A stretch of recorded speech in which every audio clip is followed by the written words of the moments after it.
តោះថ្ងៃនេះខ្ញុំមកបង្ហាញប្លង់តែវិឡាដែលខាងខ្ញុំបានសាងសង់ហើយបើសិនជាបងប្អូនចង់សាងសង់ម៉ូតតែវិឡាខ្នាតម៉ែត្រទំហំប៉ុណ្ណឹងអាចយកប្លង់ទៅសាងសង់បានតែវិឡាដែលខាងខ្ញុំបានសាងសង់ហើយប្លង់ផ្ទះគាត់ដីគាត់មានទទឹង15 ម៉ែត្រនិងបដោយ40 ម៉ែត្រចំពោះទទឹងផ្ទះយើង9 ម៉ែត្រនិងបដោយ15 ម៉ែត្រថែមផ្ទះបាយនៅខាងក្រោយ3 ម៉ែត្រទៀតហើយរោងឡានចេញមក4 ម៉ែត្រកន្លះទៀតនៅពេលដែលយើងបានប្លង់ទីតាំងផ្ទះហើយយើងត្រូវយកប្លង់ទីតាំងផ្ទះហ្នឹងបញ្ជាន់ធៀបនឹងផ្ទៃដីអញ្ចឹងគាត់ដកឃ្លាចេញពីខាងក្រោយដីគាត់ហ្នឹង4 ម៉ែត្រ 4 តឹកនៅសល់ប្រវែងប្រហែលទៀតតាមជាក់ស្ដែងនៅខាងមុខសល់ដូចខ្នាតម៉ែត្រដែលខ្ញុំបានចាប់ហើយអញ្ចឹងខាងឆ្វេងយើងគិតថយចេញពីជាលបងមកដល់កែមទៅសល់រោងឡាន1 ម៉ែត្រសល់កន្លែងចដាក់ផ្ទះ1 ម៉ែត្រកន្លះនៅសល់ចំបញ្ជាងផ្ទះ2 ម៉ែត្រ 3ខាងនេះ2 ម៉ែត្រ 6ចឹងខ្នាតម៉ែត្រខ្ញុំបានចាប់នៅលើនឹងអស់ហើយតោះយើងទៅមើលប្លង់បាតជាន់ដល់ដីរបស់គាត់នេះប្លង់បាតជាន់ដល់ដីរបស់គាត់ទទឹងផ្ទះ9 ម៉ែត្រនេះហើយបដោយផ្ទះ15 ម៉ែត្រផ្ទះបាយថែម3 ម៉ែត្ររោងឡានចេញមកខាងមុខ5 ម៉ែត្រច្រកចូលខាងមុខផ្ទះវាថែម2 ម៉ែត្រកន្លះទៀតផ្ទះគាត់ច្រកចូលនៅខាងស្ដាំចំណតឡាននៅខាងឆ្វេងយើងចតឡានបានមួយគ្រឿងអញ្ចឹងពេលយើងដើរចូលតាមច្រកទ្វារខាងស្ដាំកន្លែងនេះបរិវេណបន្ទប់ទទួលភ្ញៀវនៅខាងឆ្វេងអានេះគឺជាផ្ទៃធំស្លាស់តែគាត់ចង់បាន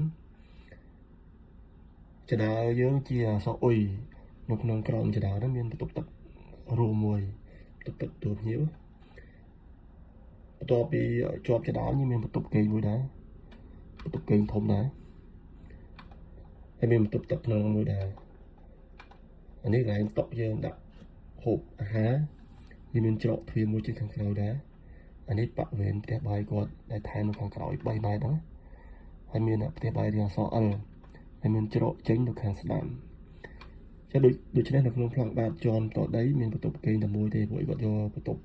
គាត់យកបរិវេណជាន់តដីទលាយតោះយើងទៅមើលជាន់ទី1មួយទៀត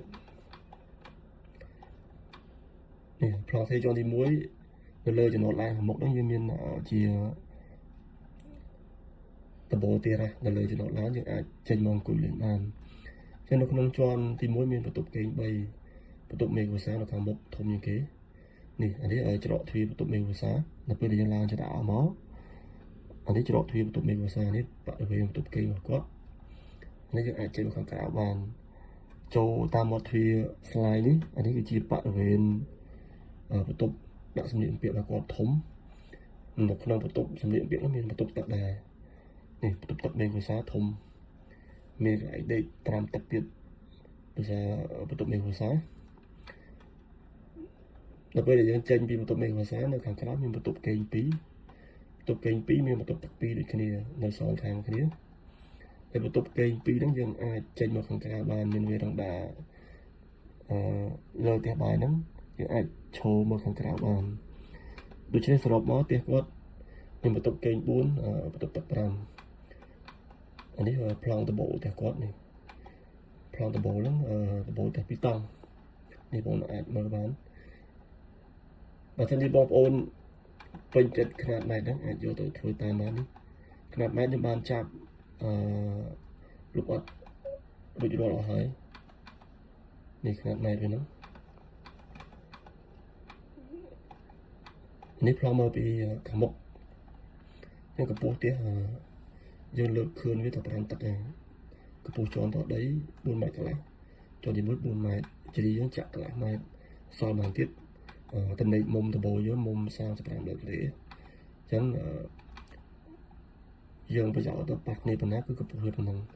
អានេះរូបរាងមកពីខាងមុខ chứ cho bạn chặt khăn mặt mẹ bị rồi ở này khăn mặt mẹ anh ấy pro môi bị càng chơi nhỉ nè anh ấy rụt riêng mới bị càng chơi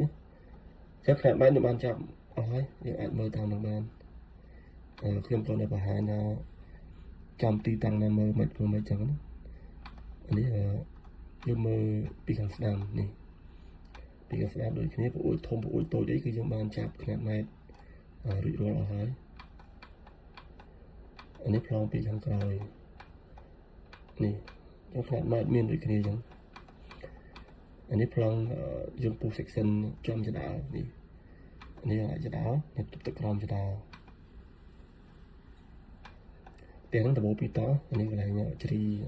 tàu thì pí chứ mà plongปูkhó một tiếng này plongปูkhó trong cho đảo láng bây dùngปูsection tới vì cho mà cái này nhớ thành nằm làng tô dùng điệp ớt để bị cái ông thành nằm bỏ tiền nhớ anh ấy nó khang chế độ cho một anh ấy plongปูcố bắt đổi tiếc nhưng khơi nhục điện cho đạo nhớ chắc plong nó nhưng mà hai mình là phần đường thấy và sân gì bóng ôn sẽ một đó vô được sang xong tam khăn này nó bên và sân gì bóng ôn trong tam đàn một theo một top biết chui subscribe YouTube dùng điện mới nó là bây miền video plong xây nhất nhưng mà bảo cho thiệt bảo sống một cùng